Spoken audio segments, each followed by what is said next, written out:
पिछले सेशन में हमने 2 लेज़र तैयार किए थे, राम कैपिटल और आरडीबीआई बैंक। इस सेशन में बात करेंगे plant machinery, Dinesh and sons जो कि हमारे डेटर्स हैं, CNC and company, creditors, sale और परचेज के लेज़र के बारे में। सबसे पहले हम प्लांट और मशीनरी लेज़र को क्रिएट करते हैं।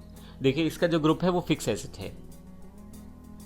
तो आपके पास गेटवे ऑफ टैली यहाँ पे अवेलेबल है। ये मैं क्रिएट पे चला जाता हूँ और अकाउंटिंग मास्टर्स में जाके लेज़र पे आपके पास लेज़र क्रिएशन स्क्रीन अवेलेबल हो जाएगी। यहाँ से हमें अब जो नेक्स्ट लेज़र क्रिएट करना है, अगला जो हमारा लेज़र है वो प्लांट एंड मशीनरी है जो हमारा फिक्स एसेट है और इसका जो अमाउंट है वो 40,000 रुपये है बैलेंस, यानी कि 40,000 रुपये की वैल्यूएशन की मशीन हमारे पास पड़ी है।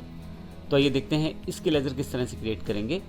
तो सबसे पहले मैं यहाँ पे प्लांट एंड मशीनरी जो मेरा लेज़र है वो क्रिएट कर लेता हूँ। उसका नाम एलियास में आप कोई भी अलग नाम भी दे सकते हैं ताकि आप इसे पहचान सकें, यानी कि एक तरह से जैसे निक नेम होता है उसी तरह से एलियास नाम होता है, आप उसे यहाँ डिफाइन कर सकते हैं। मैं इसे अभी खाली छोड़ देता हूँ। फिर से अंडर कौन सा ग्रुप है, यहाँ से अब देखिए यहाँ पे काफ़ी सारे ग्रुप्स हैं तो मैं यहाँ टाइप भी कर सकता हूँ। जैसे ही F टाइप करता हूँ तो फिक्स एसेट का ग्रुप मेरे पास आ जाता है। मैं यहाँ क्लिक करके सिलेक्ट कर लेता हूँ। इसे प्लांट एंड मशीनरी रहने देते हैं। एड्रेस नॉर्मल हम वही रखेंगे। स्टेट आपके पास डिफाइन नॉट एप्लीकेबल है यहाँ पे। कंट्री, पिन कोड अगर आप डालना चाहें तो डाल सकते हैं, लेकिन अभी ये डिफ़ॉल्ट है, मैं इसमें कुछ भी चेंजेस नहीं कर रहा हूँ। और फाइनली जो इसका बैलेंस था वो मैं यहाँ से दिखा देता हूँ, 40,000 रुपये जो इसका करंट वैल्यू थी। और ये डेबिट वैल्यू है क्योंकि ये हमारा एसेट अकाउंट है। तो आप देखेंगे प्लांट एंड मशीनरी का अकाउंट मैं इस तरह से क्रिएट कर सकता हूँ। और लेज़र बनाने के बाद मुझे यहाँ एक्सेप्ट करना है। अगर मैं यहाँ नो कर दूँगा तो उसी स्क्रीन पर रहने वाला हूँ मैं। अभी आगे टैली ने उसे फाइनलाइज़ नहीं किया है उस लेज़र को, तो आप देखेंगे दोबारा से ऑप्शन आपके सामने वही वाले आने शुरू हो गए हैं। अब बारी बारी से सिलेक्ट करते चले जाए और जो चेंजेस आप करना चाहते हैं वो चेंज करके फाइनली फिर से एक्सेप्ट कर दें। मैं यस कर देता हूं तो मेरे पास ये लेज़र क्रिएट हो चुका है। नेक्स्ट जो मेरे पास लेज़र है वो दिनेश एंड सन्स है। ये हमारे डेटर्स हैं, हमने इनको माल बेचा हुआ है 15,000 रुपये का। जो इनका पहला बैलेंस है वो 15,000 रुपये इस वक्त स्टैंडिंग है। तो मुझे यहाँ पे दिनेश एंड सन्स जो है डेटर्स ग्रुप के अंतर्गत क्रिएट करना है लेज़र। तो ये देखते हैं ये कैसे करेंगे। तो लेज़र क्रिएशन स्क्रीन पे मुझे नेम में दिनेश एंड सन्स टाइप करना है जो हमारे डेटर्स हैं। अंडर अब मुझे ग्रुप की जानकारी देनी है, तो मुझे पता है ये हमारे सन्ड्री डेटर्स हैं। तो आपके पास काफ़ी सारे ग्रुप यहाँ पे आ रहे हैं, लेकिन अगर मैं एस टाइप करूँ तो एस से रिलेटेड जितने भी ग्रुप हैं वो सभी सिलेक्ट हो जाएंगे। नीचे की तरफ अगर आप देखें तो हल्के से ब्लू रंग में हो गए हैं। तो यहाँ से मैं सन्ड्री डेटर चूज़ कर सकता हूँ और मैं डायरेक्टली माउस से क्लिक करके भी चूज़ कर सकता हूँ। अब एंटर करता हूँ तो सन्ड्री डेटर्स आ जाएंगे। Maintain bills, maintain balances bill bye bill, मैं यस या नो अभी कुछ भी कर दूं, लेकिन बाद में इन ऑप्शन को समझेंगे बारी बारी से। अभी मैं इसे नो ही रहने देता हूं। यहाँ से नाम और फिर उसका एड्रेस, प्रॉपर एड्रेस अब यहाँ सबमिट कर दें उसका। मैं यहाँ पे स्टेट डिफाइन कर देता हूँ और जो पिन कोड है उसका वो डिफाइन कर देता हूँ। फाइनली अगर उसकी बैंकिंग डिटेल्स मेरे पास अवेलेबल है तो वो, और उसकी पैन कार्ड या आईटी नंबर मेरे पास है तो वो। हम जब भी किसी पार्टी का अकाउंट बनाते हैं और अभी हमने जीएसटी से रिलेटेड इन्फॉर्मेशन नहीं प्राप्त की है, जीएसटी से रिलेटेड हमें लेक्चर्स आने वाले सेक्शन में पढ़ने वाले हैं। तो अभी ये बेसिक डिटेल, एक बेसिक एग्जांपल मैं आपको समझाना चाह रहा हूँ। आने वाले सेशन में हम जीएसटी जब समझ लेंगे, उसके कॉन्सेप्ट को क्लियर कर लेंगे, तो उसके पश्चात हम जीएसटी की जो एंट्रीज हैं उसमें जब लेज़र्स क्रिएट होंगे तो वो किस तरह से हमें वो सारी इन्फॉर्मेशन फिल करनी पड़ेगी, वो आने वाले लेक्चर्स में हम लोग उन्हें वर्कआउट करने वाले हैं। तो अभी मैं इसे ब्लैंक छोड़ देता हूँ और यहाँ से जो इसका दिनेश एंड सन्स का जो बैलेंस है ओपनिंग, उसकी जानकारी देता हूँ। दिनेश एंड सन्स का जो ओपनिंग बैलेंस है वो 15,000 रुपये है।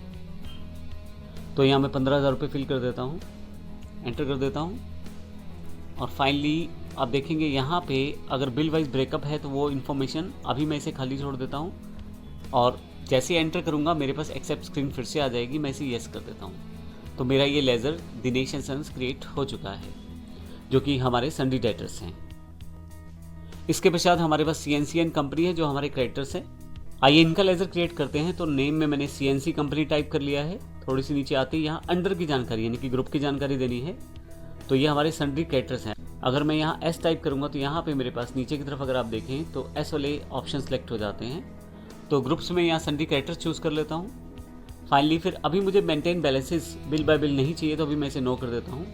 कंपनी का नाम या उस व्यक्ति का नाम जो हमारा क्रेडिटर है उसकी जानकारी यहाँ पर एड्रेस के रूप में दे दें। फिर से अगर स्टेट है तो उसकी जानकारी, और यहाँ पे अगर आपके पास पिन कोड है तो उसकी जानकारी, फाइनली बैंक डिटेल्स अगर आपके पास है, और अगर आपके पास पैन या आईटी नंबर है उसका, जो इनका बैलेंस है वो मुझे यहाँ सबमिट करना है। तो CNC एंड कंपनी का जो बैलेंस है वो हमारे पास 12,000 रुपये है। मैं यहाँ 12,000 रुपये सबमिट कर देता हूँ, फाइनली एंटर, और यहाँ से एक्सेप्ट कर लेता हूँ स्क्रीन को। तो हमारे पास क्रेडिटर अकाउंट भी क्रिएट हो चुका है। 2 अकाउंट हमारे पास और हैं, सेल और परचेज। तो ऑब्वियस है कि सेल अकाउंट है वो हमारे पास सेल ग्रुप के अंतर्गत आना चाहिए, और जो परचेज हमारे पास लेज़र क्रिएट होगा वो परचेज ग्रुप के अंतर्गत आना चाहिए। तो आइए इन दोनों अकाउंट्स को भी या इन दोनों लेज़र्स को भी क्रिएट करके देखते हैं। तो लेज़र क्रिएशन स्क्रीन पे ही मैं यहाँ सेल्स अकाउंट के नाम से अपना अकाउंट क्रिएट कर लेता हूँ। तो यहाँ पे यदि आप देखें तो आपके पास जो ग्रुप है, हमें यहाँ से सेल्स अकाउंट चूज़ करना है। आप नाम कुछ भी रख सकते हैं, ज़रूरी नहीं कि आपको सेल्स अकाउंट रखना है, सिर्फ मैंने अपने लिए रखा है। मैं यहाँ पे चेंज भी कर सकता हूँ, जैसे सेल्स अकाउंट जो है इसको मैं लोकल सेल के नाम से अकाउंट क्रिएट कर लेता हूँ, लेकिन जो ग्रुप रहेगा वो आपका सेल्स अकाउंट ही रहने वाला है। तो यहाँ पे सेल्स अकाउंट मैं चूज़ कर लेता हूँ, एंटर करता हूँ। Type of laser invoice, rounding या नॉट एप्लीकेबल अभी एडवांस ऑप्शन है, अभी हम छोड़ देते हैं, नॉट एप्लीकेबल कर देते हैं इसे। बैंकिंग डिटेल्स नो, और फाइनली यहाँ अगर आपका ओपनिंग बैलेंस कोई है तो यहाँ से, लेकिन मैं इसे एक्सेप्ट कर देता हूँ यस, क्योंकि हमारा इसका भी कोई भी ओपनिंग बैलेंस नहीं है। इसके पश्चात अब हमें यहाँ पे एक परचेज लेज़र क्रिएट करना है, तो यहाँ से मैं परचेज टाइप कर देता हूँ। फिर से आप नाम कुछ भी रख सकते हैं, तो यहाँ पे मैं लोकल परचेज कर देता हूँ, एंटर। क्योंकि ये हमारा जो लेज़र है वो परचेज ग्रुप के अंतर्गत ही आना चाहिए, तो यहाँ से मैं परचेज अकाउंट्स का ग्रुप सेलेक्ट कर लेता हूँ, फिर से एंटर। यहाँ से नोट एप्लीकेबल करते हुए बैंकिंग डिटेल्स नहीं है, फाइनली ओपनिंग बैलेंस भी इसका कुछ नहीं है, और यहाँ एक्सेप्ट कर लेता हूँ। तो ये मेरे पास सारे के सारे लेज़र क्रिएट हो जाते हैं। तो इस तरह से हमने देखा किस प्रकार से हम बेसिक लेज़र्स को क्रिएट कर सकते हैं।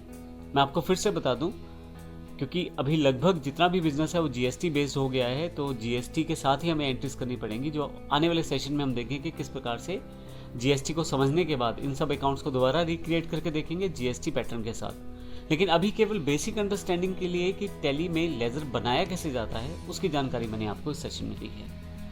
अगले सेशन में हम देखेंगे किस प्रकार से अगर आपका लेज़र बन चुका है तो आप अल्टरेशन करना चाहते हैं तो वो आप कैसे कर सकते हैं। धन्यवाद।